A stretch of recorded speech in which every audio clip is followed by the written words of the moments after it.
Welcome back to another edition of New York Got Game. We are breaking down the NBA Finals. We are here. Knicks versus Spurs. Feels like it's 1999 all over again. Some of us remember that. Brian, you do not. I really do. If you want to say that makes me feel old, it's whatever. Dexter Henry, Brian Fonseca here. We're going to preview the finals, like I said. We have a pretty fun show for you. We are going to look at some film. But first, before we get to the film, we have to bring in our guy. He is the fantastic beat writer covering the Knicks for us here at the New York Post. He is already in San Antonio in 90-degree weather. It's my guy, Stefan Bondy. Join me now. Steph, what's going on, man? What's up, man? Yeah, it's higher than 90. I'm like mid-90s right now. Mid-90s. It's crazy. Jeez. That makes me ready for summer. But I like that. We're ready for summer. I like 90-degree weather. There's somebody in this room, our technical director, who hates 90-degree weather. But 90 is a little much. It's a little much. Kind of what depends on the humidity. I don't know. What do you say? That's What do you say, true. Steph? You like the 90-degree weather? Or? Yeah, I'm a summer guy. I like, Same. send me to a beach, send me to an island somewhere, and I'll sit there and I'll get really burned for the first day, and then after that, I'll feel better. So Sounds good. I'm all about it. I'm with that, man. It's definitely better than a freezing. You'll definitely get sunburn. You didn't even see one of the last watch parties we did. I had a sunburn on my head because I didn't sunscreen my head because I had gotten a haircut. I got that problem. I got that problem. You feel me? Yeah. You know? Oh, Steph, you told me one time about a bad sunburn situation. It's happened to me twice. Remember that too. It's happened to me twice. Now that I'm in the bald company with our friend Stefan Bondy, I have to worry about that more in the summer. So like last summer, I had to. You gotta worry about it less than me, bro. Come on. No, he's right. The melanin matters here. That's what he's saying. No, I'm not fair. I gotta be fair. Bondy's right. I gotta just be like, noted. Get it. Still gotta put on the sunscreen. Not trying to say our brothers and sisters out there to not put on the sunscreen, but you I wouldn't even at a beach. I was just doing an interview by Citi Field. The sun was just everywhere, though. That's a rough one. That's a rough one. All right, we're not here to talk about sunscreen. Steph, we've talked about this Knicks team all year, and now that we're here in the finals, I guess how surprising is it to you that the Knicks are actually 4 wins away from a title, considering where we started talking about this team at the start of the season? Well, from the start of the season, I'm not totally shocked. I think when you looked at it from the very beginning, it was the Knicks and the Cavs. And but as the season progressed, the Detroit Pistons obviously took a huge step forward. The Boston Celtics became a big problem even when they didn't have Jason Tatum for most of the season. And the Knicks were a roller coaster. If you go back to that stretch in January where they looked like they weren't going to get out of the first round. So if I take it from the very beginning of the season, I wouldn't be totally shocked that they're in the finals. But, if you take the totality of the season and up to this point, it is a little surprising. And it's more surprising how they got here. I mean, they just steamrolled the Eastern Conference. Like they are head and shoulders above everybody else in their conference. And they've done it in record-breaking historic fashion just in terms of the point differential and stuff like that. So the whole thing to me is surprising. Steph, how much are you taking from the regular season matchups that we saw as you're factoring in like what to expect for these playoffs? Because it feels like both teams have grown significantly since even their March matchup, with the Knicks going on their run of dominance and then the Spurs knocking off OKC and actually having more playoff lumps period, having playoff experience now, because last time we saw them, they didn't have any. And now they've gotten that experience of winning 3 rounds since. Yeah, no. I usually, as a rule, don't factor in regular season results too much into the postseason. As everybody tells me, the people who have competed in this stuff, the people who have coached this stuff, there's really not much you can glean from the regular season as it projects to the playoffs. But for me, as a human, if I'm the Knicks, I have confidence that you can crack that defense, that vaunted defense of the San Antonio Spurs, just because they did it before. And if you look at how they beat them in the regular season and in the NBA Cup Finals, they put up some pretty high scoring numbers. So just from a confidence standpoint, I think that might project into the postseason. But if you look at the schemes and the different stuff like that, it's a totally different team on both sides of the ball. Yeah, there's no doubt that these teams are very different than what we saw from them in the regular season. You got to look at the both of the players here, Steph. The Spurs, obviously, with their star in Wemby, the Knicks with their star in Jalen Brunson. Both guys trying to win. Who would you say? Who do you think is more pressure? Is it Wemby to win in the series? Is it Wemby trying to get his first? Is it Brunson also trying to get his first? And then the heaviness of the Knicks' 53-year drought. Who do you think is more pressure to win in the series? I think Jalen has more pressure. I don't think there's much of a question on that, just because he's going to be 30 years old this summer. Mm-hmm. You know, the team that as constructed, you don't know if you're going to be back, right? And I know that they're all under contract and stuff like that, but every single player on this roster is approaching or is past 30 years old, and this is their first time in the finals. Whereas you look on the other side, Wemby's what, 23? Yep. Stephon Castle's young. They got just a young nucleus across the board. And, you look at that team and you say they're going to be back. And they basically, I know they're going to say that, all right, we're still focused on winning the championship. We're not worried about winning the Western Conference title. But beating OKC was like their holy grail. Like, they've been focused on that for so long.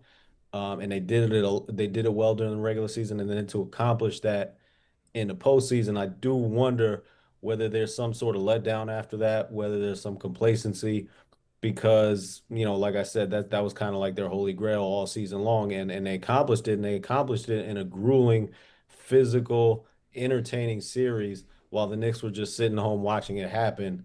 And they're rested and fully loaded, and so you're like, everything is falling into place for the Knicks to win this championship, so they better do it now. Well, Steph, can you expand on that thought a little bit? Because we actually did see this with Minnesota a couple years ago, where they built their team to beat Denver.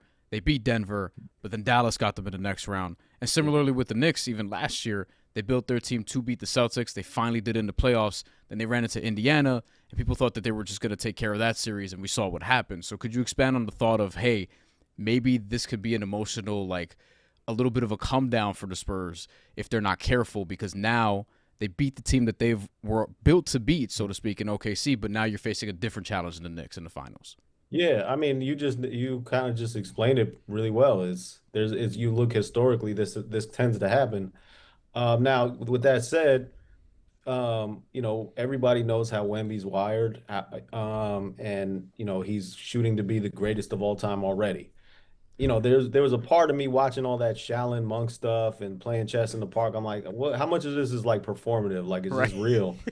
And then I talked to a couple people that knew him, and they were like, yeah, that's real. Like, that's really how he thinks. Like, he is ultra competitive, and he's striving to be the best he can be. Like, for instance, that matchup against Chet Holmgren, I mean, he took that. There's a beef there. Like, I don't know how many people know, but there's a beef there. Like, I think it was in 2021 when France U19 played against USA U19. Chet won that game and was named the MVP.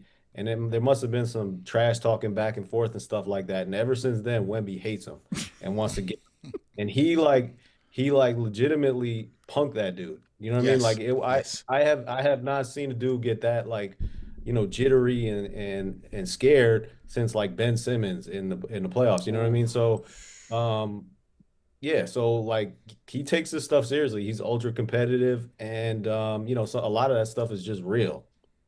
I love the Ben Simmons comp there, because that's spot on. Chet did not want to shoot, man. He was always worried. Where's Wemby? Where's Wemby? You can see it. And when he would get the ball on the block, and Wemby would be there, and he'd just be like, "Nope, I'm going to pass that out. We're not even going up here." Speaking of Wemby, and I think we all would agree here that he's unlike any player that we've ever seen. Steph, if you're Mike Brown, you're not going to stop him. But how do you slow him down? What do the Knicks have to do to try to slow down Wemby? Well, I mean, you got to look at it on both sides of the court, because obviously on defense, he's a weapon unlike we've ever seen. I think the first unanimous defensive player of the year, and deserving of it. And so what the Spurs are going to try to do on that end is they're probably going to put him on Josh Hart. And then you're going to dare Josh Hart to make those corner threes, which he can do. But even beyond that, it's a lot more complicated than just saying that, because the Spurs aren't the Cavs. The Spurs are athletic and fast as hell. Like, they're going to rotate, and they're going to make life very difficult for the Knicks, even if even if they're open, like even if Wemby leaves them open, like Josh Hart. So listen, I think the best way to counter Wembanyama is to get him involved in pick and roll somehow. Try to get him away from the basket as much as possible. Get Jalen Brunson involved in actions and pulling up for mid-range jumpers because you're not going to be able to drive on them. And pray. And here's another one. If I'm the Knicks, like if you look at the numbers, when Wemby's not on the court, the Spurs are way worse. So, he's gonna get tired. He's a big man. He's 7'4". He might get in foul trouble. If Cornette is on the court, I got Jalen in the court all the time. Jalen is on the court every single minute that Luke Cornette is on the court, and you don't just gotta win those minutes. You gotta kick their ass in those minutes. So one way of beating Wemby is just playing really well when he's not on the court. Yeah. And on the other hand, you obviously got to put OG on Wemby, and try to figure out how to put. Even in my head, I'm like, when I do that, who do I put? Where do I put Jalen? Probably on Vassell, and then where do I put Cat? Maybe on Champagny. Yeah. It just doesn't. You know what I mean? Like it just doesn't. It's hard to find the right matchups if you put OG on Wemby, which I think the Knicks should and should do because Wemby has problems for people that size. I think that's the best kind of defender against Wemby. You even saw Wemby have some of those issues in the Western Conference Finals, even against someone like Alex Caruso, who just had a little bit of strength on him there. So that could be interesting. I just want to hit back on something that you said, too, that I think is really important. I think Brian would agree with me on this, too. I totally agree with you, Steph. The minutes where Wemby's not on the court, that's going to be really important. We were at that, I believe you were there, at that Sunday game, March 1st, where the Knicks, they fell behind 19-7 at the Garden, and then they came back. And part of that was they killed them. That game really changed when Wemby got off the court and the Knicks killed him there. How do you think the chess match could go between Mike Brown and Mitch Johnson if, Brunson is on the floor when Wemby's off? Do you think he'll maybe force to put Wemby on the floor? Is that advantage Knicks because Wemby hasn't played that amount of minutes thus far? This is the longest run he's played of basketball on any level. So Right. How do you think that chess match goes back and forth? Because Mike Brown has been really good at making these adjustments and will continue to make that. But do you see that being a chess match that we should keep our eye on throughout this series? Yeah, and even more so than the chess match between coaches, I think you have to look at, is Wemby getting tired, like you mentioned, and is he in foul trouble? And that's going to dictate, obviously, how much he plays. Because, yeah, Wemby's obviously great, and they're way better when he's on the court, but you don't want to totally exhaust him. So, I don't know what the Spurs are thinking just in terms of how many minutes they want to play him, during what stretches, when they want to hold him back. I don't know. But they can't play him 48 minutes. You know what I mean? So when he's not in the game, if I'm Mike Brown, I say, all right, let's go. Starters in. Let's do this. That's fair. I'll be intrigued to see that happen. If the Luke Cornette minutes are so bad and the Spurs decide to shelve him and maybe go like Keldon Johnson at the 5, now this would be with a karl-Anthony Towns lineup specifically because they're going to try to put wings on karl-Anthony Towns, we just mentioned. But if they put like Keldon at the 5, Harrison Barnes maybe at the 4 if they're using their backups or somebody else, and then stagger some of the guards, do you think that's a matchup that the Knicks could take advantage of? Because that's one way that the Spurs can 5 out with Luke Cornette off the floor, but then the Knicks could also 5 out around karl-Anthony Towns there. Yeah, I mean, Keldon Johnson's not Keldon Johnson. What's his 3-point proficiency? I'm trying to think. I want to say he's around 35. He's okay. 35. He's not terrible. He's not awesome. Okay. He also does often slash, but for the regular season he was 36%, which is pretty good. Okay. And so far for the playoffs this year, he is at 36% also. So he's been consistent. Yeah.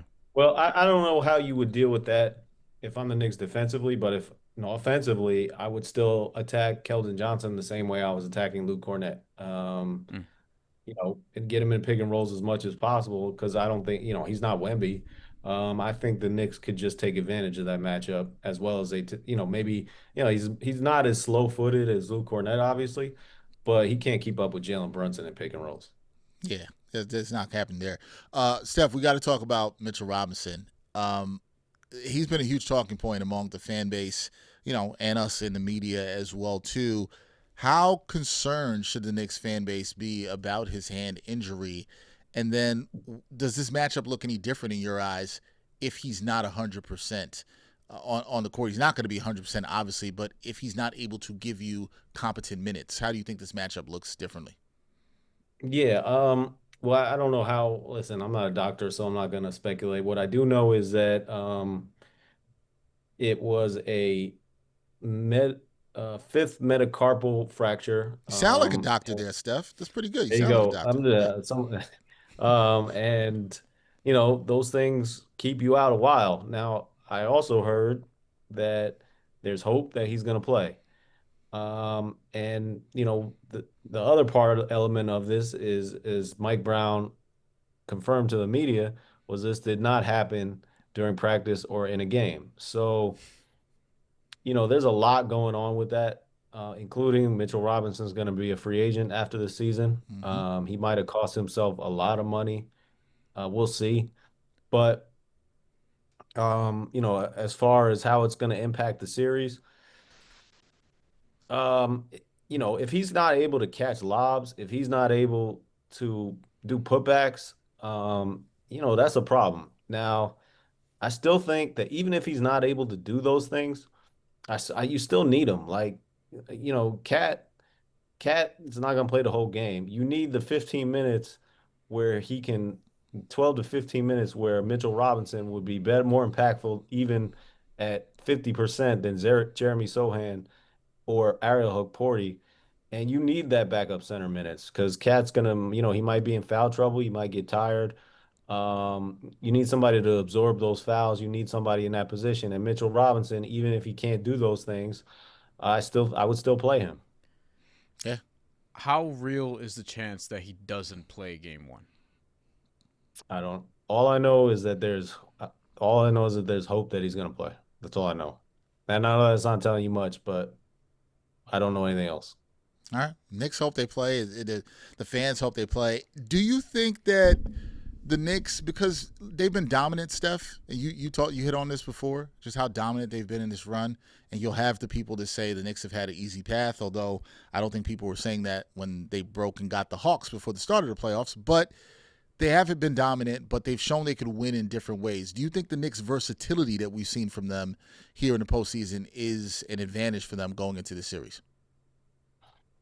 Yeah, I mean, you talking about the cat at the elbow stuff? Yeah, just the ways they've shown to be versatile offensively, and then the defense has been together in a string. The way they can score many different ways in transition, all of that, just combining everything we've seen from them and how they've been able to win. Yeah, I mean, they've been able to show that they have depth too. I think that helps when you can bring in a guy like Landry Shamet who can win you a game out of nowhere. Miles McBride had a big game against Philly. That was one thing they were obviously missing last season is that depth, and it might be compromised a little bit if Mitchell Robinson isn't playing. But I think those are all big elements to winning a championship. And when the other team can't scheme for just one thing, that really helps. And we all knew from the beginning that guys like Mikal Bridges and OG Anunoby are better off offensively in a fast-paced, transition game. So the Knicks have been able to do that. They were able to run a lot on Cleveland. I don't think they're going to be able to do that against San Antonio. The big difference between San Antonio and every other team that the Knicks played so far is just the level of athleticism and speed from their perimeter players. Like Stephon Castle is like supreme athlete. Like we know how fast De'Aaron Fox is. Up and down, they're athletes, and they have that event. The Spurs have that advantage in this series. So, it'll be interesting to see what the Knicks do because they're also going to have problems scoring in the paint because Wemby's down there. It's going to be a lot of jump shooting, and they better hit their three-pointers. Gotta hit your shots. Steph, as someone covering them on a day-to-day basis, how much do you buy into the mentality shift? Like Dexter's talked about this and them being so like focused in a different way now. How much do you actually buy into that as part of this turnaround? And how much do you think that matters? Or is it just, hey, they're figuring things out on the court and they're taking advantage of some maybe matchup favoritism, if you will. Like, what is it in your mind that led to this turnaround? I don't know. I don't are you saying like did they focus more? Is that Like, what you're asking? I guess I would ask, what do you think is the biggest difference that led to this? Like, what can you explain the transformation to us over the last month and a half, where now they look like one of the best teams ever on this playoff run? Yeah, I mean, I don't. I wish I could tell you. I don't know what exactly. I mean, other than incorporating Cat at the elbow and new elements of the offense in the middle of the first round series, um, there hasn't been much of a difference. I think that what it is you just really had a group of players who were really good and they're clicking and they're catching fire at the exact right time. And, part of this is you build towards something. And for years, they've been building towards this. Like, we know that the core of Josh Hart, Jalen Brunson, and Karl-Anthony Towns and Mikal Bridges have been together now for 2 full years, and some of them have been together since college. Some of them have been together for more than 4 years or whatever in the NBA. So it's been this is a culmination of a group that has been together for a long time, and you can't replicate chemistry. That's why I know you're gonna ask me for my prediction, but I'll give it to you right now. That's why I'm picking the Knicks in six because. Um, there is the element with the Spurs of they're just too young. They're not ready to do this. And you got to lose before you can win. And I think that the Knicks have shown that they're ready, that they've gone through everything they needed to go through to reach this point. Do you think that Victor Wembanyama is like the antidote to that, though, potentially? Like, do you think, because typically you don't win when you're young, except if you're Magic Johnson and you go to an already loaded team and then you add to that, whatever Magic Johnson does, and he's one of the best ever. But do you think Victor Wembanyama? It happened one other time. It happened one other time. You want to get, well, not maybe not one other time, but it happened one time that's coming to my mind. Do you know who won the NBA Finals MVP when he was super young like this? Moses Malone? No. After that. Bill Russell? After that. No, you way said after that. You said yeah. After now you got me thinking. Young when he was 1999. 1999. Oh, Tim Duncan. Right. But he had David Robinson, and I think I'm not saying you're wrong there, Steph, because I don't think you are. But is Victor Wembanyama transcendent enough to where we have to reevaluate that a little bit, just because of what they did against the Thunder, and they're favorites in this series, whether it's fair or not. Yeah, no, I don't know. I mean, maybe we have to I mean, he's just a completely different player than anybody that I've ever seen before, and I think you guys can say the same thing. When you're 7'4", you can have handles and dribble past people. You can shoot a three-pointer. You can dunk without jumping. You have an 8-foot wingspan. It's like, yeah, we have to reevaluate everything we think about basketball because of this guy. With him, it's always been with me. I'm always worried he was going to get injured. I'm like, that body doesn't make sense. Same. Like you can't walk and run around because you're going to get hurt. It's like that. People were not made to be built like that. But he's been healthy, so he's healthy. He has the right mindset, as we went over, and yeah, he's raising bars all over the place. I think, Steph, you and I have a very similar perspective on why our predictions for the series are the same.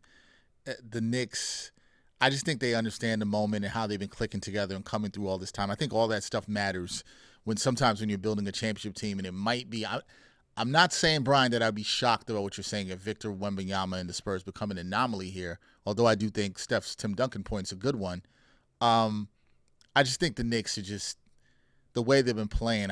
Sometimes, look, I quoted this on the show. It doesn't take a whole day, the common line doesn't take a whole day to recognize sunshine, right? I think we've seen the Knicks play really, really good basketball here at a high level. And I think we all have watched basketball. We know it when we see it. Now, that doesn't mean they're going to win here.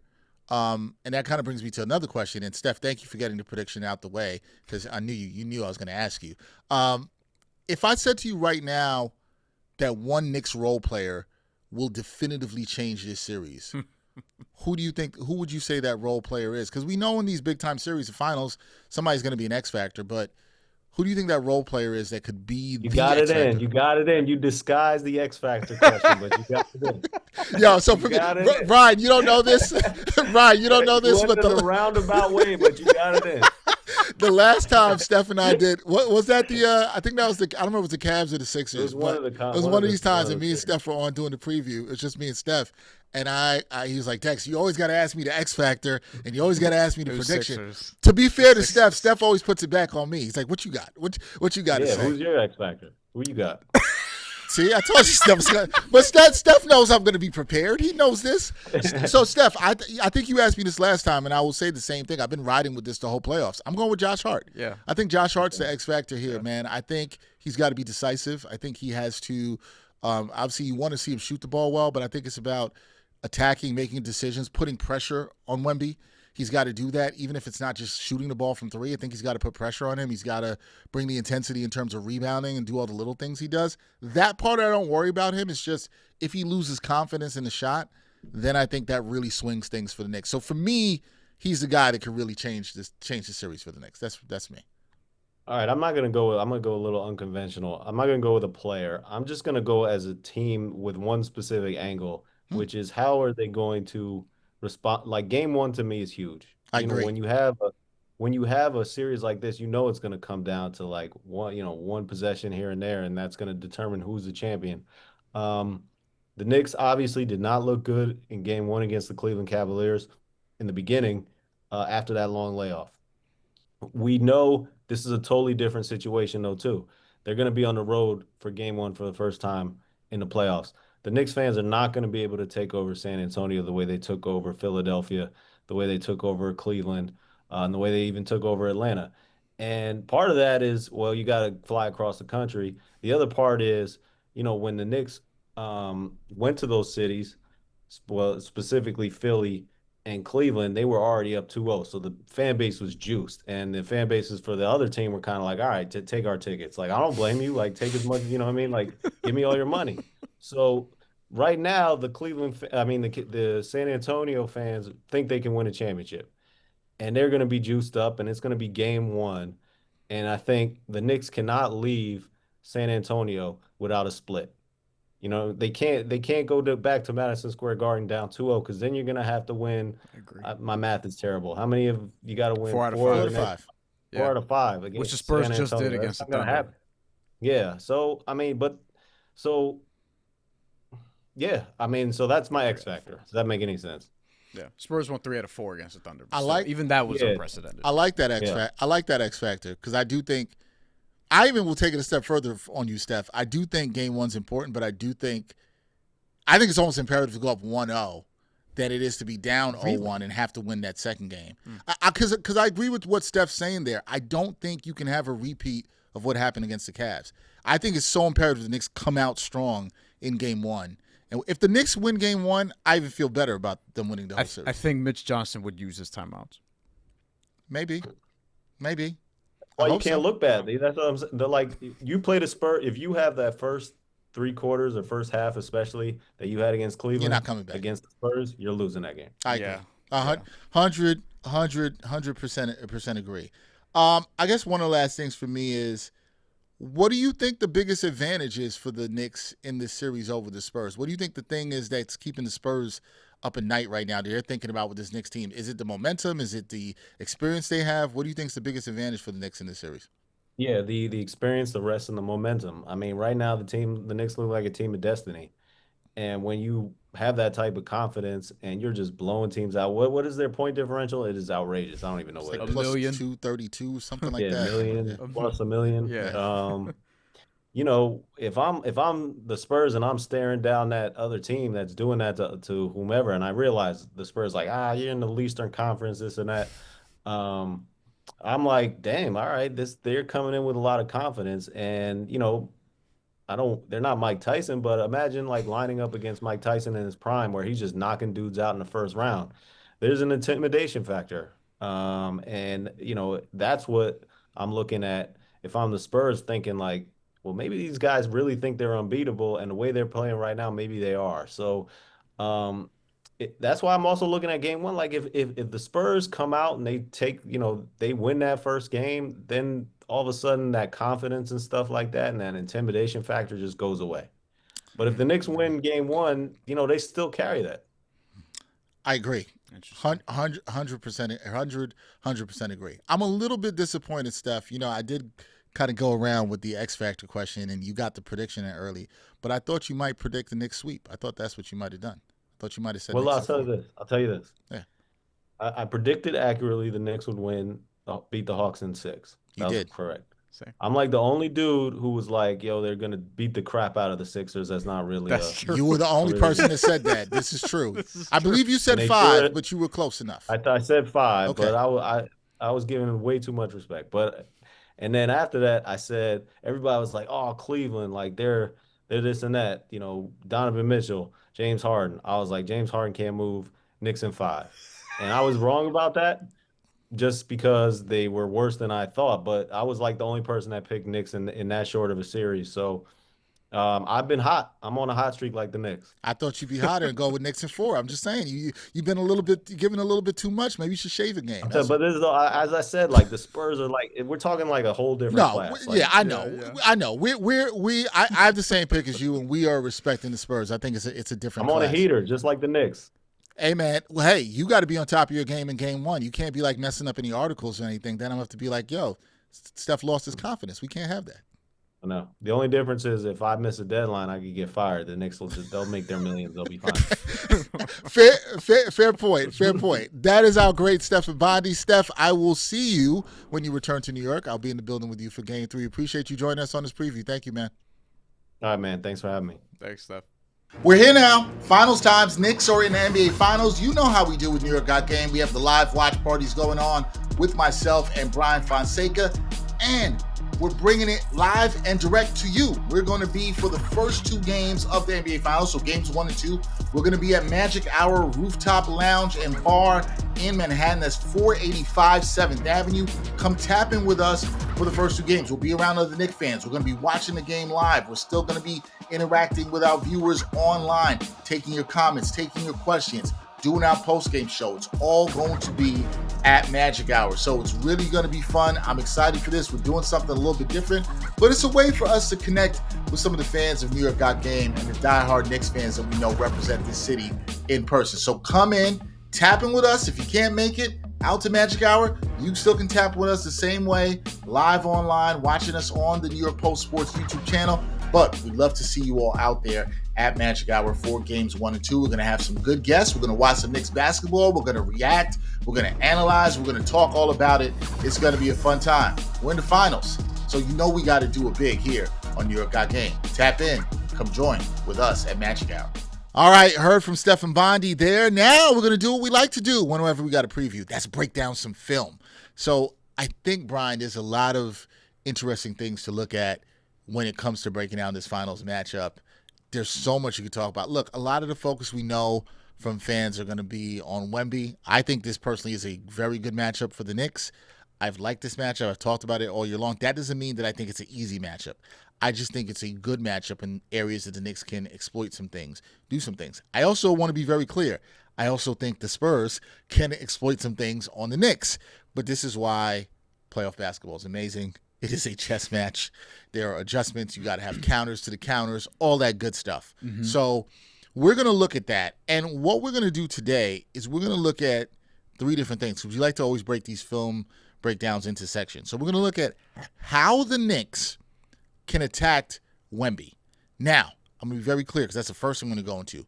When we say attack, and it was like Brian brought this up to me, we are not talking about just offensively. Right. Also, how can they attack him defensively? I understand when you hear attack, you generally think offense, but there are ways to attack a player defensively, and so we're also going to talk a little bit about that too.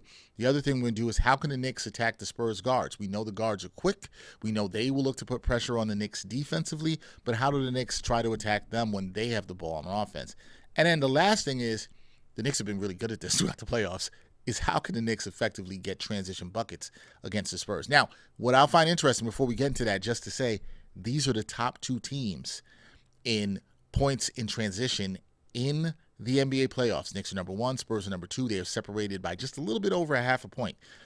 So this is that that looms big for me in terms of like X factors in this. But let's get right into it. Yep. Let's start with how the Knicks can attack Wemby. I find this rather fascinating because, Brian, can we tell people something? Because you and I have texted about this a lot during the Oklahoma City Thunder series. And one day you texted me, you were like, yo, man, why don't people just at least challenge Wemby? Because we've been talking about this. You'll see guys get to the paint, they see Wemby, they're like, business decision. Nope. We call it the nope at Buckets at Action Network. Nope. And here's the thing. I don't blame them per se, but you feel like people should try something a little bit different every now and then. Mike Brown has already openly talked about, hey, they want to find ways to make him work. Because that's really all you can say. Right. You know what I mean? That's right. really all you can say in terms of trying to stop him or limit him because of how transcendent he appears to be. So in order to do that, you have to make him work. And the more you drive and just nope and turn around or just keep dribbling and you kind of just bail him out, then he's able to just rest and he's able to know, hey, I altered that potential opportunity. Not even altering a shot. I just altered your thought process. And that can break down your offense because all of a sudden you're putting up a shot with 6 seconds left on the shot clock where you could have had maybe a decent look or maybe just an attempt. Like we saw even Shai Gilgeous-Alexander like have some success attacking him, even Jared McCain in that last series. But collectively, I mean, this is kind of what we saw with Chet Holmgren, where he would get the ball, he would look at Wemby, look at the rim, and just be like, nah, I'm giving this back up. And you see what can happen psychologically to a team when that happens. So you have to be able to be willing to make him work. Like, even if you fail, you have to at least try. And I think where Cat is right now, up here, he'll try. Where Mikal Bridges has been lately, he'll try. Like, that's really all you can ask. Right. And I think I love that you made that point. I wanted to say that before we look at the film because having guys actually make him work matters so much. Yeah. You gotta try to make him work. You really got to. So let's look at some film in this and how the Knicks this season will make it work. Now, look, we have 3 games to choose from. The Knicks had 2 regular season games. They also had the NBA Cup game. The Knicks split with the Spurs in the regular season.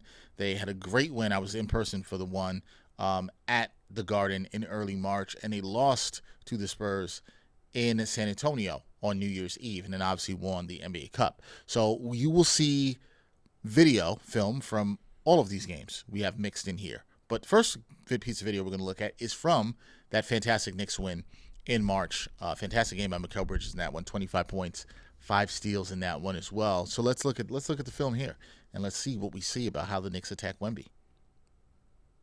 So you got Bridges with the ball here. Ghost screen from Cat. We'll look at the result for this, but I'm going to go back right away because you got to pay attention to Cat here. Not you, obviously. We've seen this play already, but people at home. So we're going to slow this up. OG comes and sets the high screen on Devin Vassell. You bring Champagnie into the action. Now watch Cat here with Stephon Castle as Jalen Brunson's trying to space here with De'Aaron Fox on this side. Wemby is way out here in the paint. I want to pause you right there. I think what people are looking at, all of this should be noted, what you're seeing right here. This is the cross match you're going to get. Wemby is going to be guarding Josh Hart. I'm pretty confident that is how the Spurs are going to start this. But if you're the Spurs, you love this because Wemby's your last line of defense here. That's what you want. Depending on what happens in the action. I just want to say, people, please pay attention to the matchups here because I do think there's some importance to what you will see here. De'Aaron Fox is on Jalen Brunson. You do not ideally want Castle on Towns, but please consider the time. But teams are going to do this. Right. You'll see Keldon Johnson on Towns. You'll see like smaller guys on Towns. Not that Keldon Johnson's like small, but he's a good deal smaller than karl-anthony Towns. Go ahead. So here we go. So here's a screen from karl-anthony Towns on Champagnie. Boom. Good screen. And gets him off his spot. Yep. So now, free roller. There's a bounce pass to Josh Hart. Wemby has to help because Josh Hart flashed from the corner over here. And karl-anthony Towns, this is a runway. And you have to challenge Wemby. You make him work. And it's like, can you even get to this shot right here? Perfect bounce pass, just late. Champagnie tries to recover, but it's a great dunk. And karl-anthony Towns very animated after that one. That's also fantastic. 2 things. The things that made that play happen, the screen from Towns, the cut from Towns, the flash to the high post from Josh Hart. It all worked. It was a way to get Wemby to move just a little bit off of where he was, not able to recover. It's a great play of attacking Wemby. Great play. Just so people can understand, like attacking is not like, doesn't mean always directly going at somebody, but it's to what Brian said. Can you make them work? And Wemby, yes, he couldn't even. It was too much ground for him to cover. And listen, he's the best defensive player in basketball, but too much ground for him to cover there. That's because everything was quick. Also, quick. Yes. Like you didn't just dilly dally with the ball, whatever. Like everything was quick, and that's the thing. If you're going to make these decisions when attacking Wemby, they have to be quick decisions because nobody. And I mean, nobody can recover the way he does. Yes. And it's not even just and cover that much ground. Right. And it's not just the length because other guys have had not quite that, but other guys have physical advantages too, but he knows how to use them. And he's, to some people, the best defender ever already when you think about it. I don't know if I won't say that. I won't say that yet, but I don't know if I've seen better somebody that could cover that much ground and do what he does. I'm not there yet either, but I feel like we will be pretty soon. Yeah. All right. Next play. All right, next play we're going to see here, and you're going to watch it. This is from the New Year's Eve game down in San Antonio. I know a tough one for Knicks fans because they lost this one eventually, but the Knicks had some good things going offensively, particularly early in this game. And so now you've got a situation where Jalen Brunson has the ball here. This is coming off of a screen set by Towns, right? Mm-hmm. And so stop it right here. One of the things I like, and I've always liked with karl-Anthony Towns, and if you've watched the show, you've heard me say it. If you can get him the ball, this works for Jalen Brunson too. If you get him the ball with some momentum, I think it's good. The thing about Cat going downhill, the thing about Cat is, will he stay under control? Now, if you're watching in this freeze frame right here, Wemby has got to commit because he's respecting Cat's 3-point shot, right? You know he could pull up and hit this, so he's respecting that. But Cat also is respecting his length, the fact he could block the shot, and so he gets the ball and gathers it. He walks right into the bounce pass from Jalen Brunson, and now he can make a move. What does he do? By the way, Wemby is playing the drive to the left side, and Cat is like, nope, I'm going to actually take this. Right. Take the contact, work through it, and now this is a challenge right at the rim. That's great. Made him switch position. You're taught that middle school, high school. Wemby here, he's not square. Nope. And Cat's able to take advantage. This is great stuff from him. It's funny. Had Wemby got square, but he was trying to close out so hard, it might have forced Cat to pass. Maybe he puts the ball on the floor with his left hand, which is going to be a tougher drive for him, but it forced him to fast. It's a great take by Cat. He was under control. He absorbed the contact. He did not. We saw no chicken wing elbows. And one also. Right. And one. It's a great play. You want to be. Again, this goes to the point you made before, Brian. Mm-hmm. What do you see by Cat off the pass, right? It's a quick decision. He walks right into the gather, right? Gets the ball, and then quick decision to put the ball on the floor. There was no overthinking there, and it made Wemby have to work quickly. As great as a defensive player is, you have to make him work. If he's going to close that hard in the perimeter and you know you're a shooting threat, Wemby's a smart player. So he knows that Cat's a shooting threat, and Cat's like, okay, I can beat him. This also aligns more. This is New Year's Eve. This aligns a lot more with the Cat we have been seeing. Mm-hmm. Right? You weren't seeing a lot of it at this point in the season, but this is more of the Cat that you have been seeing through the playoffs, and Cat's been making good decisions like that. So to Brian's point, which I agree with 100%, if you're going to attack Wemby, you got to be quick. Yeah. You have success with a player like Cat putting the ball on the floor and finishing this way. You can do that.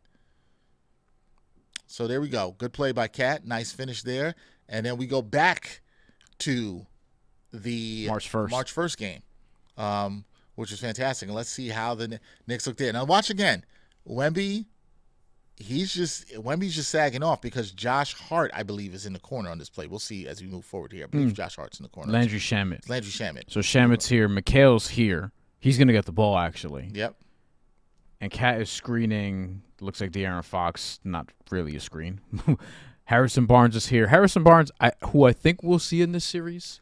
I don't know if the Spurs are going to run a real rotation beyond 8. We'll see. But the 9-10 will be some combination of Harrison Barnes, Carter Bryant, one of those two, maybe both of those for like short spurts. I can see short spurts for Harrison Barnes. You may need his body, his size a little bit to some degree. Well, and so Matt Moore and I talked about this on my show, where one of the things the Spurs can potentially do is play 5 out, but with a small lineup to try to counterbalance the 5 out that the Knicks have, which would make Luke Cornett somebody you maybe sit, and you have like Keldon Johnson, Harrison Barnes, and 3 guards to try to space out the shooters. So it's space out 4 shooters. So interesting wrinkle, but neither here nor there. So here's Mikhail. Speaking of getting the ball to somebody who's going to go downhill, now this looks like we weren't getting this a lot.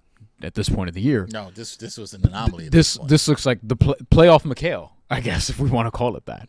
So here we go. There's the attack on Wemby. But see, here's the thing. And you know McHale loves his mid-range jumpers. Right, but here's this. I'm glad you brought that up. The mid-range area is an area in this series I think the Knicks can actually cook in. Mm-hmm. And I think it's also a way to challenge Wemby, which is one of the reasons I like this play, right? We know McHale is elite here, but McHale gets to his spot. Wemby almost thought he was going to drive, so he's back and he's on his heels now, and he's able to go up. It's great recognition by McHale. Get to a spot, a place where I can cook. Wemby's got to work because look, he's on the back foot. And he has to account for Towns, who's rolling to the rim at this point. He's on the back foot, worrying about the guy rolling to the rim, right? And that just gives him enough space by McHale to get it up and over. This is a good attack, man, in the mid-range with a really good shot. That's a really good shot. For Mikal Bridges, is a good shot. I know sometimes we don't like the fading away, but him just getting to his spot and being able to attack is huge. And I think there are going to be plenty of chances like this for the Knicks. They're going to have to cook in the mid-range. I think it's one of the advantages the Knicks have. They have some good mid-range shooters. They've got Mikal. They've got Brunson, who can shoot in the mid-range. You got OG sometimes, not as good as those two, but can hit a shot. Cat, if need be, can hit the shot in the mid-range. I think that part of the court is going to be very open. You want to see, can you bring Wemby to come out and challenge more? Then can you blow past him? Is he going to be over-aggressive? This all comes down to you got to make him work. You got to make him work. And you might have to do it in the mid-range because it's going to be difficult to finish in the paint when he's there. Yeah. So this is why mid-range versus floater is going to be important because the floater, you typically need 2 or at least 1 foot in the paint, and if you're in the paint, Wemby might already be there. So that has to be a quick, just push shot. I mean, you saw Isaiah Hartenstein do it again and again and again, and really San Antonio is like, okay, if you're gonna hit 10 floaters, like fine, but what does that mean for the rest of your offense? So like they'll live with that. If you have guys that are gonna hit mid-range jumpers at a high clip, which the Knicks have, then yeah, I mean, you can have different results there because it's not just one guy doing a push shot over and over and over again like Isaiah Hartenstein was because nobody else wanted to attack him at all. Right. As we get to the next play here. But now, here's where we're going to shift to defense, guys. This is where we're going to look about how the Knicks can attack him on defense. So, Spurs are on offense here, and I want you to pay attention to who's guarding Wemby. Cat is on Wemby. This is a matchup I've seen a lot of Knicks fans talk about it and say, I don't want to see that. I don't think you'll see much of it, but it doesn't mean that these situations can't happen with screen actions and different things. Cat is here in the action. He's worried about Stephon Castle getting downhill, right? And Brunson's there. And by the way, this is a team that can put – because we haven't seen Brunson and Cat get tested a lot together in the playoffs. Not nearly as much as this team a lot of Not nearly as much as I thought we would by now, and you thought we would by now. This team can do it because they have Castle and Wemby, and also De'Aaron Fox, and also Dylan Harper, and like they just got have the guards. They have the guards to do it, and they have a big that you have to respect, either popping out or rolling to the basket. Right, and that's the key against this. So they're going to get tested. They're going to try to put them in a lot of actions like this. Now, Cat. Brunson's behind on the play. Yeah, Brunson's beat at this point. So you see Bridges has to come over and help. It's still really tight. It's very tight. This is 1994 spacing right here. Like this is literally actually you could say this is spacing you would see in the previous finals between the Spurs and the Knicks. Oh my God. I just looked at some tape from that the other day. Me too. Such a different game, man. I was watching some stuff, such a different game. Duncan and Robinson just one on each block, you know what I mean? Like, or free throw line block. Like, you would just wouldn't see that as much. Your 2026 mind is like, yo, why are you doing that? But this is what people grew up on. Except when you were watching it in 1999, you were like, yo, that's a problem, though. Right. Like, he's like, that's a problem. And it was a problem, to be clear. Yeah. But here, look, Keldon Johnson's in the corner, right? That could be a pass, but that's a tough pass because of the Brunson could recover there. Brunson could recover. You also could see Bridges get his long arms in there. So Castle makes the right play here. And Vassell's here too, which OG's locked into that. I know. Has it well scouted. I'm not throwing that pass. So the Knicks are actually good here. Like, even though Brunson gets beat, Brunson could just recover on Keldon Johnson.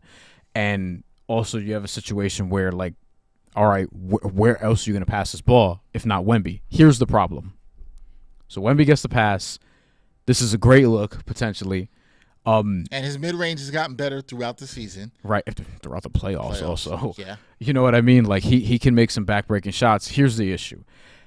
Now, to be fair to Karl-Anthony Towns, I'm not sure he would do this today.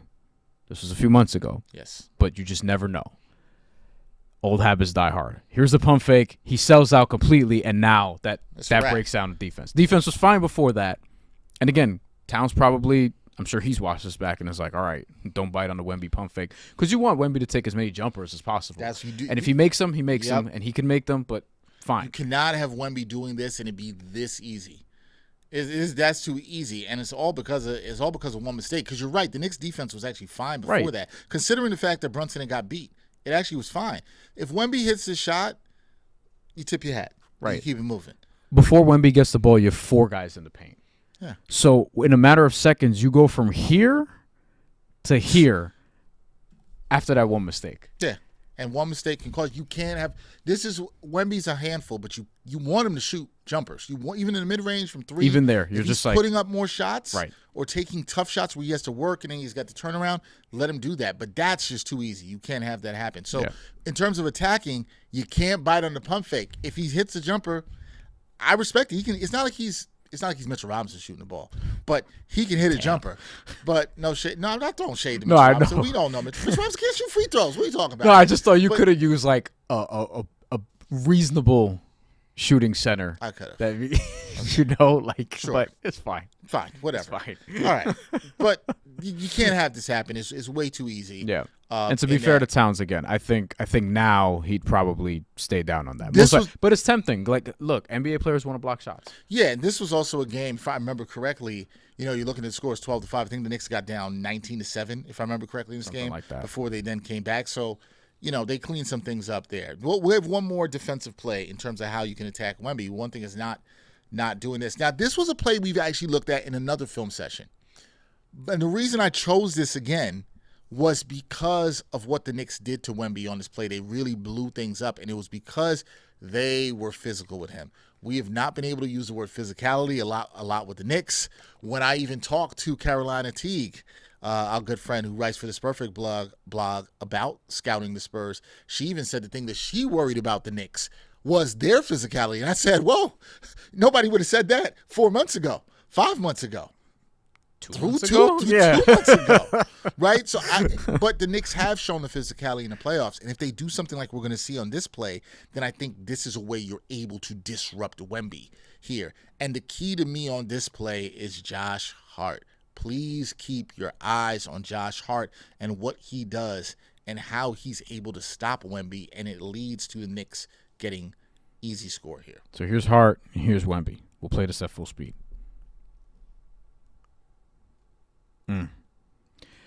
Transition is going to be very important. We'll get to that. That's very the last thing important. We'll talk about. It's one of my keys to the series for sure. Okay, so Josh Hart, this pass is going to Wemby as he's coming off this screen. Harper's looking. Landry Shamit's good here. Brunson on Champagnie. That's get used to seeing that, and they're going to dare Champagnie to beat them from 3. He's been good. Risky proposition. Yes.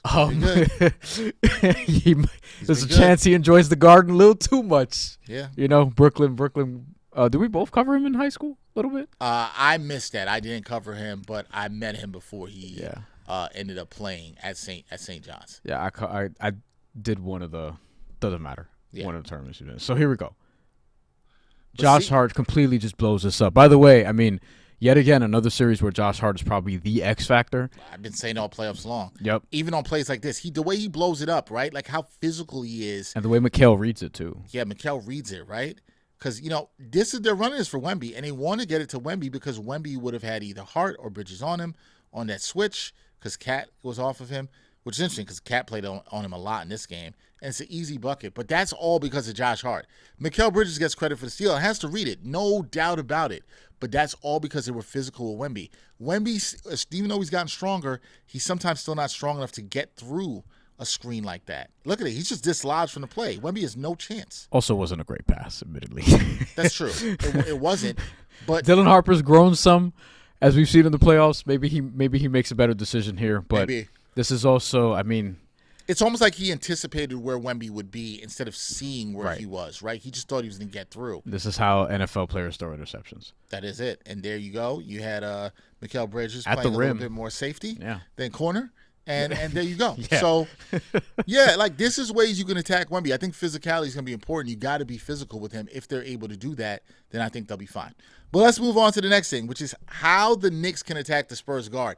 And I think Brian and I, we both respect the Spurs guards. They're young, they're quick, they're fast, they have good ball handlers, they can get into the paint. And Castle is going to give you, he's going to bring it on defense. He's going to bring physicality. He's going to bring it every play, honestly. He is. I think with him, right, and you're going to see this in his first play. This is from the NBA Cup Championship. Mm-hmm. With him, you got to get physical right back. He's going to give that energy. So how do you do this? How do you bring the physicality for him, especially when there's a size difference when he's guarding someone like Brunson, as we see right here? How do you bring that physicality? Well, you got to bring other players into the action and see what you can do to maybe dislodge him just a little bit. We saw how a little screen just mattered, or a little chip, if you want to call it that, sure, in terms of mattered with Josh Hart. Well, it can matter the same. That was on defense. It can matter the same way on offense. And you'll see this here. So let's let it play. So Cat coming into the action. Brunson's dribbling. Using his physicality against who? Harrison Barnes. Has a size advantage there. Yep. Good screen. Great screen. Pops him in the face. Now look, probably not the cleanest look, but you're getting Jalen Brunson going to a spot he likes and going towards his left. Yeah, and he got up enough. Like he rises up enough before he can get him. It's a decent contest, but late by Barnes, and he's able to finish. What I like here is how they attack, though. That screen, you saw a little bit of the head flop going back. Your boy Castle tried to sell it. I don't think he... You don't think he was flopping? It's just the hair? The hair was just doing the hair? Yeah, but he also looked like he was surprised at how hard the screen was. Yeah, I think he was. I think he was a little shocked at how hard the screen was there. Yeah. So there you go, and he's able to put it up and get the shot to go. So you like that there. Boom. That's good, the way he was able to bring the physicality there. That's good, the way he was able to do that. All right, so the next play that we're going to look at is from the game that the Knicks had against the Spurs in early March. So we're going to take a look at that, because this is another way they can attack the guards. And a little bit of Brunson on the move here. Yeah, and you like this a lot. So this is one of the ways to attack the guards. And one of the things that's going to be very important in this series are the non-Wemby minutes. Mm-hmm. These are non-Wemby minutes for the Spurs. Luke Kornet will be out there, at least to start the series. If you do play him off the floor, or if Mitch Johnson just wants to go Luke Kornet-less, so to speak, you may see a small ball lineup that we talked about already, referenced earlier, with Harrison Barnes, Keldon Johnson, some guards. I don't think they want to play Bismack Biyombo or Mason Plumlee or Kelly Olynyk, all of whom are on their roster. But the Knicks have to win the non-Wemby minutes big. Absolutely. And one of the ways you can do that is by using their guards to really attack Luke Kornet. So this is attacking their guards in this play, but parenthetically, this is attacking Luke Kornet as well and trying to get him in space where you have an advantage. So here's Brunson attacking Dylan Harper. High screen from Mitchell Robinson here. And now you can dance with Luke Kornet because he's backpedaling. I think the mid-range jumpers in this series, as we've already talked about, are going to be valuable, but getting into the paint is going to be more difficult for obvious reasons. So one of the ways you can sort of alter your offense a little bit, and they've shown that malleability, is for Jalen Brunson to get pull-up threes, because we know he loves the pull-up threes. And you talked about momentum earlier. Yeah. He's going downhill here. Here's the momentum. Luke Kornet backpedaling. This is already enough space for him. This is already enough space for him to get this shot off, and I think it's a great, great look, and one of the ways you can really attack the guards, have Brunson operate in space, and have Luke Kornet backpedaling where you create an advantage. I love it, and I love it. So sometimes you made a great point, Brian, because attacking the guards are also going to be very important to attack the matchup. And who can you bring into the action? Mitchell Robinson in here, but it gets one-on-one with Luke Kornet. You're going to love Brunson one-on-one with Luke Kornet anytime that you can get this. Anytime you get the shot with him backpedaling, it's going to be good. And then, you know, there's the effects of what happens after this. Maybe the next time Luke Kornet gets into action like this, he plays up harder. Now Brunson can drive past him. You have different options. And I do agree that the minutes with Wemby not on the floor are going to be very, very, very crucial for the Knicks, right? And even the Spurs too, because they want to try to survive those minutes. Yep. But if it's the Knicks perspective of looking at this, you want to make sure you're able to do that. And this is an excellent, excellent way to not just attack the guards, but attack another weak defender in space on the floor for sure. Yeah, and it's worth noting less than 2 minutes left in the first quarter here. So like Wemby's not going to play the entire first quarter. Never does. So you have to be able to win some of those minutes in the first quarter. That gets you off to a good start. Yep, and this is where the Knicks actually started making their push in this game. They were down 19-7, and they came back. All right, moving on. Now we're going to look at the New Year's Eve game, and this is kind of where things maybe didn't go as great as the Knicks would have liked in this one. But you see fan favorite Tyler Kolek with the ball here. Always has his head up, always looking for people. See what the Knicks do here. This is a situation where they're trying to push. The Knicks have tried to play with a little bit of pace against them. Now, look, I'm going to say this right here. 5.6 seconds on the clock. And De'Aaron Fox is guarding Jalen Brunson. I'm not saying that De'Aaron Fox is James Harden. But for the purposes of this series, Jalen Brunson might look at him like he's James Harden. Out of all the guards, this is the one I think Jalen Brunson looks at and is like, oh, I see food. And I got to eat. Right? Again, not quite the meal that James Harden is serving, but you get the point.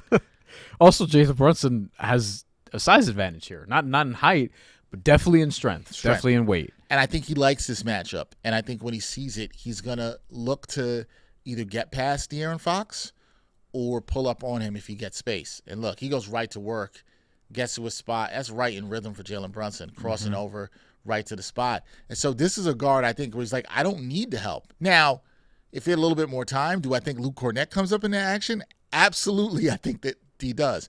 But considering the time at the end of the quarter and the space, look at how much space he's able to create. That's great. Made him switch feet, switch his front foot, has him beat. Kind of like what we saw earlier. We were talking about Cat attacking the front foot of Victor Wembanyama. Did the same thing here with De'Aaron Fox, makes him switch positions. And that's too late. And here's the thing. I know some fans are going to look at this and say, well, I don't want to see a lot of ISO Brunson in this. And I agree, you should not want to.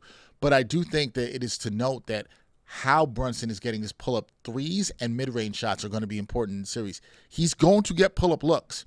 There are opportunities where he gets like a Cornett or De'Aaron Fox on him, and he gets in rhythm and creates a space. He's got to take these shots, especially when Wemby's on the floor. When Wemby's not on the floor, there's a little bit more room and opportunity for you to go inside. But when Wemby is on the floor, some of these shots will be available too and will be good shots. It's just about how they're taken in rhythm. Man, Gershon Yabusele and Ira Hamporti. Yeah, this is a lineup you won't see in the finals. You ain't seen either of them. You know. Well, so if you see Ira Hamporti, things have gone wrong. I mean, we saw Kolek, we saw Diawara, I think, on one play also. Feels like a long time ago. But this is a good shot in rhythm for Jalen Brunson. All right, last play we're going to look at for how the Knicks could attack the Spurs guards. And this is another one back to March 1st here again. This is another one I liked here a lot, actually. Yeah. So Jalen Brunson passing out of a double team here. So he'll get some of these blitzes. Like they'll try some of these traps high near the half court line. As soon as he brings this across half court, you have Castle and Harper. But Landry Shamet leaks out. Now Castle has to recover. This is already too late. Landry Shamet, by the way, I just want to note, made 11 of 12 threes against the Cleveland Cavaliers. Not all of them were wide open. Some of them were, but he was just ridiculous in that series. I don't know if he's going to do that again. It's literally better than 90%. But you probably shouldn't take this gamble because now you're putting yourself in a position where, I mean, this is just a simple pass. Right. And Brunson having the awareness to not try to just dribble out of this, but like, hey, Landry Shamet leaks out, beautiful. And then, again, attacking the guards means attacking Luke Cornett if he's out there in space. Cornett does not want to come out because he knows what would have happened there. Mitch Robinson would have flashed in for probably an easy dunk. Yeah, because you have Keldon Johnson here and Diawara's up here. So this is already tough positioning. Castle has to recover. He's fast, but not that fast. That's just a great look. If they're good, look, here's the thing. Do I think you'll see some blitzes and traps like this in near half? Yeah, I do, because the Spurs are going to want to show different looks. The person that's coming off that action that's showing, whether it's Josh Hart, whether it's something because he wasn't on the floor here, whether it's Landry Shamet, usually we'll see that. That person's got to be ready to tell. Josh Hart wasn't on the floor there, sorry. So you had him on with Shamet. Mikal wasn't. He was about to check in. And Mikal's another one who will he will be the beneficiary of some of these actions. Those guys have to be ready either to attack or shoot. Got to be ready. This is a way to attack. You hit shots, or you start attacking. That blitzing they're going to do is going to have to go away. And that was the Knicks in this game. That was their first 3 of the game. And they were down 19-7, as you mentioned earlier. Yep. Then they take Wemby off the floor because, again, he doesn't play the entire first quarter, and now you could attack. This was key. I remember being at this game, Sunday game. I remember it, and it really turned after the shot. I mean, the whole game turned after the shot. I'm not saying that this was the play that turned it. There was a lot of other things that happened, but the Knicks won those non-Wemby minutes, and then they never looked back in that game. So you're 100% right. That was huge. And Shamet, we know how big he is, and this was one of Shamet's first couple of games back, if I remember, from his injury. When he came back with the shoulder. So that's it. So that's how the Knicks can attack the Spurs guard. The last thing we're going to look at is how the Knicks can effectively get transition buckets. Brian and I agree on this. Transition. It's going to be so important in the series. And if you looked at all of the games these teams played this year, it was important then too. Now, how you get the transition points, that's, I think, what we're going to look at. They can happen in a variety of ways, in a way you can get these transition points. And it can come off of defense. It can come off of a concerted effort to keep the pace. It's very interesting. So let's take a look here. This is from the NBA Cup Championship that the Knicks won here. You got a missed shot here by Dylan Harper. Kola gets the ball. Good tap.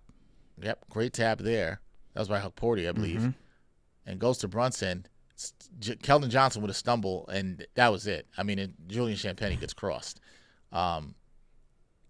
That's it. Here's what I love about this, right? The recognition of everybody. Even Hukporti running the floor here. Bridges running the floor on the other side. But Brunson was keenly aware that he was going to attack. And it really started with Kolek. You got to give Kolek the credit because he gets the rebound off the tap, right? Head is up immediately, is pushing, gets it out to Brunson. And Brunson's like, oh, I see Julian Champagnie. Nah, son, that's food.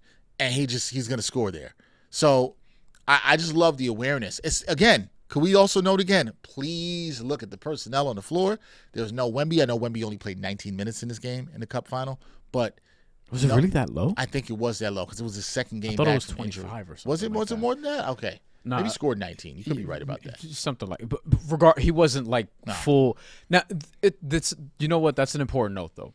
Because Wemby at that point, and even when they were playing March 1st, even leading up to that game, he had been averaging 29 minutes since his return, and he had just gotten back into the starting lineup like 12 games earlier. That month of February, like right before, obviously, the March 1st game, he averaged 29 minutes. Now in the playoffs, he's at 32.5, but he's really at 35 in games that he finishes because in one game he got concussed, and in the other game he elbowed Naz Reid in the face, like UFC style. So it was 23 minutes. You were right. So he's really averaging 35 minutes in the playoffs if you just take off the two flukes where one, he gets hurt, and two, he gets ejected. So 6 more minutes of Wemby on average you're seeing in the playoffs than you didn't at that point in the regular season. Right. At that point, and this is his longest playoff run. Right. His first playoff and fewer minutes at the time we were here. He wouldn't even at 29 minutes yet. He was coming off the bench. Yep. You know, for at times, and they were just still working him in. So different. And I think both teams have grown tremendously since then. Yeah. We have to say. But the point being, the Knicks should look to push with or without Victor Wembanyama on the floor. Transition. Yep. They do it here with him on the floor, and kudos to everybody. Everybody's running the floor hard, so the Knicks are going to look to do that. All right, transition to the next play. Here we go.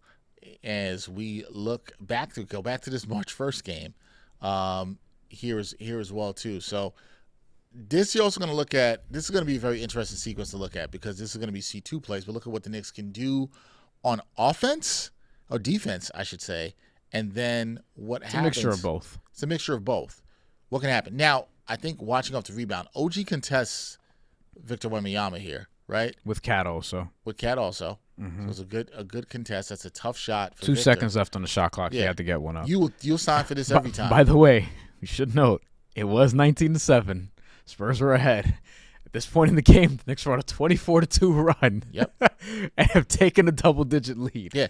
Also noted about this game that I think gets forgotten, Spurs came into this game on an 11-game winning streak, and the Knicks ended that. Yeah. So another note of that game. That was pretty good, too. Interestingly enough, the Knicks now starting into game 1 on an 11-game winning streak, and the Spurs will look to try and end that. So it's the reverse, kind of. Yeah, so we'll see. All right, so good contest here, but keep an eye on who – look at OG Anunoby take off, right?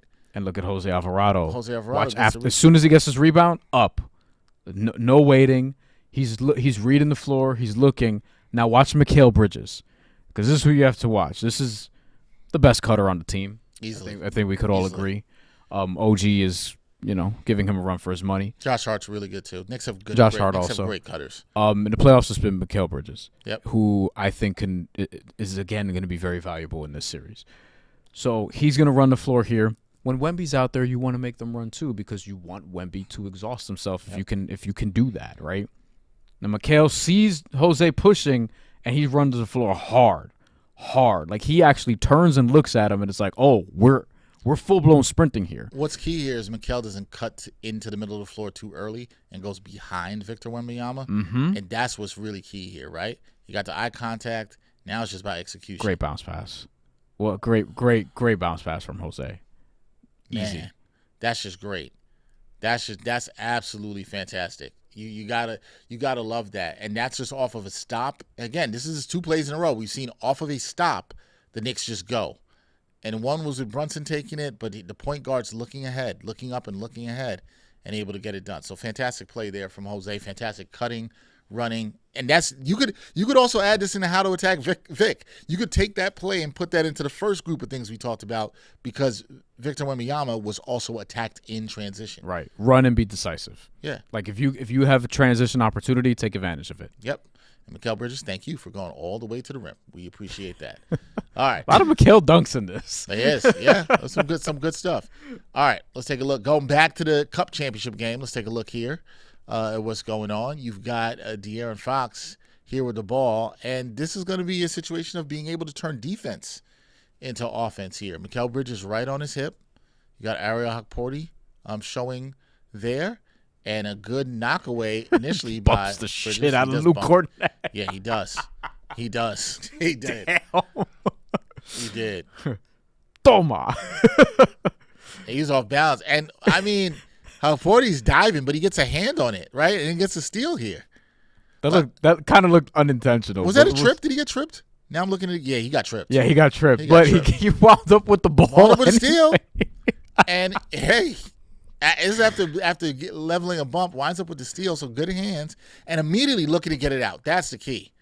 And, again, the wings on the Knicks, you see OG here. We've seen Mikal Bridges do it. This is something that Mike Brown talked about in the preseason. He wants his wings to get out, wants them to get out to the corner. OG has been doing a fantastic job of this all season. Watch OG. Yeah, as soon as the ball, he's going. He's already going. Keldon Johnson's late. Mm-hmm. If you're watching the ball, it was too late, and he was too late for him. And so that's really it. OG, that's just great awareness. He sees the ball on the floor, and he's out. Look at Keldon Johnson. He's still looking at the ball. Yep.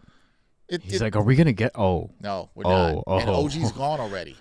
And it gets ahead to Brunson, to OG, and that's just easy. But that's defense turning into offensive transition. Knicks capitalizing again. I believe that's also another possession with no Wemby on the floor. Mm-hmm. Easy buckets. One-handed dunk by OG also. Very nice. Don't see that a ton. All right. He likes those two-handed dunks. And then we have March 1st. This is back to March 1st. Yeah, this is March 1st. Back to March 1st. This is very early in the game, though things were close before they were not close, and then was not close the other way again. Yeah. But here we go. Let's let it rock. I do like these uniforms, admittedly. Okay, we'll get to my uniform talk later. I was going to say something. High screen here, and a guy you got to watch. OG, help. Excellent block here by OG. Now watch a couple things. I would like to stop here. Transition matters, but if you don't score in transition and you don't get back on defense, you can get hurt, kids. That's the lesson to be learned here as you're going to watch this play. Transition matters, but you got to capitalize in transition, because if you don't, you can get burnt the other way. And if you've watched the Spurs during the season and in the playoffs and against OKC, one thing they're looking to do is get buckets in transition. Mm-hmm. And one way they're looking to do that, corner threes. They're going to try to spread the Knicks defense out to the corners, just like the Knicks are going to try to do to them to get space. When Wemby's out there, or even if he's not, they want corner threes in transition. So watch this. Great block by OG. Here comes Mikal. This is a good play for Mikal. He actually, again, the mid-range jumper. It's going to be there. It's going to be there. And I like this. Wemby was going too deep. It's a great shot for Mikal. The problem is Mikal was off balance. Yep. I think he didn't expect to be that open. Right. He almost shocked that he was that open. Mikal's got to hit that. But watch now. Wemby gets the ball and see what happens with the Spurs. Here's the recognition. No waiting. De'Aaron Fox is up here. Now they're pushing. 2 passes. Barely any. And one being cross court. Barely any dribbles. 2 passes. Devin Vassell's here. Knockdown shooter. Cat's a little late. Bucket in transition. Yeah. So this shows you the Knicks. This is why you gotta finish your breakfast. And Mikal Bridges didn't finish his breakfast here. Right? It's just a great transition opportunity for the Knicks. That got into a mid-range jumper that attacks Victor Wembanyama the way you'd like to see him attacked, but they didn't hit it. This is where execution, a word I bring up a lot, matters. The Knicks didn't execute on one end. They got a great block execution. They got a great look. They didn't hit the shot, so they didn't fully execute there. And then the Spurs in 2 passes were able to execute, and they will look for those threes time and time again. They're going to look for those threes. Vassell, Champagny, Castle, even De'Aaron Fox, they're all going to be looking for corner threes. Be looking at so. Those are our plays. That's what we're looking at. We talked about the 3 things about how the Knicks can attack Wemby, how the Knicks can attack the Spurs guards, and then how the Knicks can effectively get transition buckets, but also look to prevent transition buckets against the Spurs. So we will see how all of that is actually able to play out in the finals. It's going to be absolutely fantastic. Look, I'm excited for the finals. I think it's going to be a good one. I've predicted Knicks in 6. I've done it on a couple platforms already. Are you giving a prediction, Brian? We heard from Stefan Bondy, so now we got to hear from your prediction. I'll just say Knicks in 7 because I think it's going 6 or 7. Somebody's going to win this in a deep series, and anything less will surprise me. Somebody's going to win this. I'm like, of course somebody's going to win this. Both teams play hard. I'm gonna say Knicks in 7. But it's not a really confident Knicks in 7. I'm not mad at Knicks in 6. I'm not mad at Spurs in 6 or Spurs in 7. I literally am going back and forth with the series constantly, and I think both of these teams have a lot of answers. But what the Knicks have shown is undeniable this last month and change now, and if they continue to be that team, I don't know if they're gonna lose. Wow, it sounds like you should say a series. Yeah. I was like, you sound like you should say Knicks sweep, sir. A series. Sounds like you should say that. They have if they sweep, I don't even know what. First of all, the city's gonna be on fire. It will literally be because they'll win it at home. Well, look, here's what I just want a home to go back to, bro. And then it's not gonna be that on fire. And then we'll be at the parade. We'll be covering the parade, and that's gonna be a lot. That will be really fun. Well, they gotta get it done. Look, I got Knicks in 6. I just think they you're confident. You're more confident in Knicks in 6 than I am in Knicks in 7. I think. I think they've been playing good basketball. I think they understand the assignment. I think they understand the moment. It's been 53 years. I think they've had a good chance to win this. I felt good about it for some while. Yeah. I think the rest is going to matter. I think the preparation they've had is going to matter. We'll see what we get out of Mitchell Robinson, his availability in the series. That's important. I do think that's important. But at the end of the day, I believe sometimes I said this on a watch party. It doesn't take a whole day to recognize sunshine. And I think right now they're playing at a high level. The execution is high. And I'm confident that they are able to get this done. I think they get it done in 6. But we'll see. It's hard to pick against that dude on the other side, man. It is. It's really difficult. But, he might also have to learn some things. We'll see. He's tough. He's tough. This is the ultimate test of some rule that we grew up with is about to be broken. Yeah. If you have the thing about small guards, if you have the thing about you have to go through the adversity before you can actually eventually win, one of those rules are not good things happening to the Knicks, which wasn't always a thing. Things can change. Sometimes you got to recognize it. But we'll see what's going on. That is our preview for the NBA Finals. Knicks versus Spurs, Game 1 on Wednesday night. We will see you guys at Magic Hour. Myself and Brian will be there hosting our live watch party. That should be a fun one. We'll also be there for Game 2, so definitely tap in with us. Got more information coming up on that, including who our guests will be for Games 1 and 2. That's going to do it for this edition of New York Got Game. Let us know in the comments what you think. Will the Knicks win? Will the Spurs win? What is your pick? Say it with your chest. I know some of y'all are going to say Knicks in 4. We did not, but I know some of you guys will. I know. You know they're going to. Yeah. For Brian Fonseca, I'm Dexter Henry.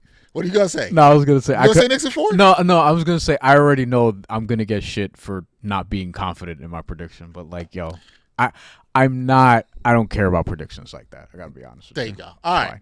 For Brian Fonseca. Good I'm series. Dexter Henry. You're rooting for good series. Good series. Yeah, great prediction. I'm Dexter Henry. We'll catch you next time on New York Got Game. Peace.